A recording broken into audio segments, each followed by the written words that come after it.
Guys, তো অনেকদিন ধরে একটা মানে ভিডিও নিয়ে আসতে চাইছি, তো সময় পাই না। তো আজকে নিয়ে চলে আসলাম একটা ভিডিও নিয়ে। তো আজকে নিয়ে আসলাম এই ফ্রুট নিয়ে। তো আমি ট্রাই করে দেখবো যে সারেগামা কীভাবে বাজায় বা সারেগামার সুরটা কীভাবে ধরায়। তো আমি তো পারি না এগুলো মানে বাজাইতে, তো শখের কারণে একটা নিছি।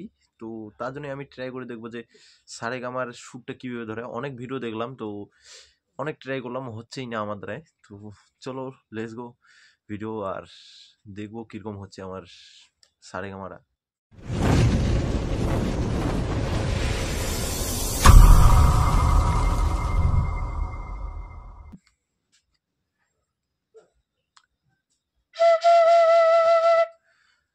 শুনেছি নাকি প্রথমে মানে এইভাবে ফুক দিতে হয়, মানে সুরটাকে মিলাইতে হয়। তো আমি তো জানি না, মানে ফার্স্ট টাইম বাজাচ্ছি ধরে নাও। তো অনেক ট্রাই করছে, হয়নি। তো এখন তার জন্য একটা ভিডিও নিয়ে আসলাম। যদি মানে গুরুজন থাকে বা কেউ যদি ভালো একটা পারে, তাইলে আমাকে সাহায্য করতে পারো, মানে আমাকে একটু সাহায্য করে দাও। মানে কি বলবো, গুরু ছাড়া কিছু হয় না। মানুষ বলে যে গুরু ছাড়া কিছুই হয় না, তো তার জন্যই আমার দ্বারা হয়তো হচ্ছে না। গুরুর দরকার আছে এই জীবনে। যেমন পড়াশোনা করতে গেলে গুরুর শিক্ষা দরকার, তার জন্যই যে কোনো একটা মানে যন্ত্র বাজাইতে গেলে মানে গুরুর দরকার হয়। তো গুরু ছাড়া কিভাবে হবে, তো তবু ট্রাই করে দেখি।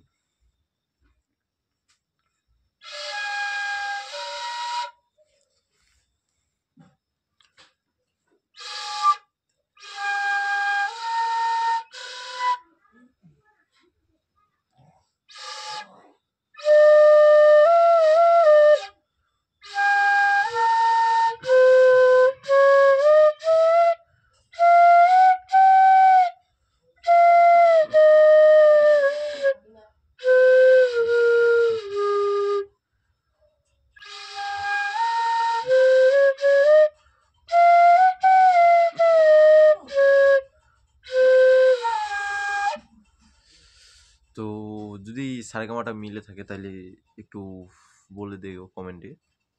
তো ফার্স্ট টাইম বাজাচ্ছি ভাই, ভুল ভুল হবেই। এরকম ভাবনা যে মানুষ মানে কমেন্ট করো না এইভাবে যে তুমি তো বাজাইতেই পারো না, এত ভাব কিসের জন্য মারছো। তো তার জন্যই আমি আগেই বলে দিলাম যে আমি বাজাইতে পারি না। মানে যদি কেউ মানে জানো, এগুলো বাজাতে জানো, তার জন্যই আমাকে একটু হেল্প করতে, হেল্প করো। তো আমি তো শিখতেছি না। শুধু সারেগামাটাই মানুষ বলে যে সারেগামাটা যে কোনো একটা বাজি বাজার জন্য, মানে যে কোনো একটা যন্ত্র বাজাইতে গেলে মানে সারেগামাটাই বাজাইতে হয় আগে। তার জন্য আমি সারেগামাটাই শুধু ট্রাই করতেছি, কিন্তু হয় না। তো কি বলবো, ট্রাই করেই দেখি আরেকবার।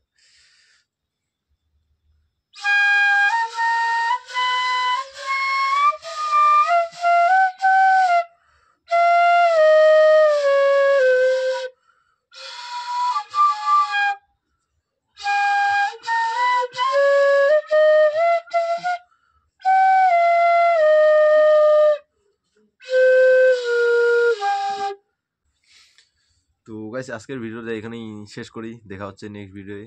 তো একটু প্র্যাকটিস করার পর যদি পারি সারেগামাটা বাজাইতে, তারপর ভিডিও নিয়ে আসবো। তার আগেই ফ্রুট নিয়ে ভিডিও নিয়ে আসবো না গাইস। তো চলো, টাটা।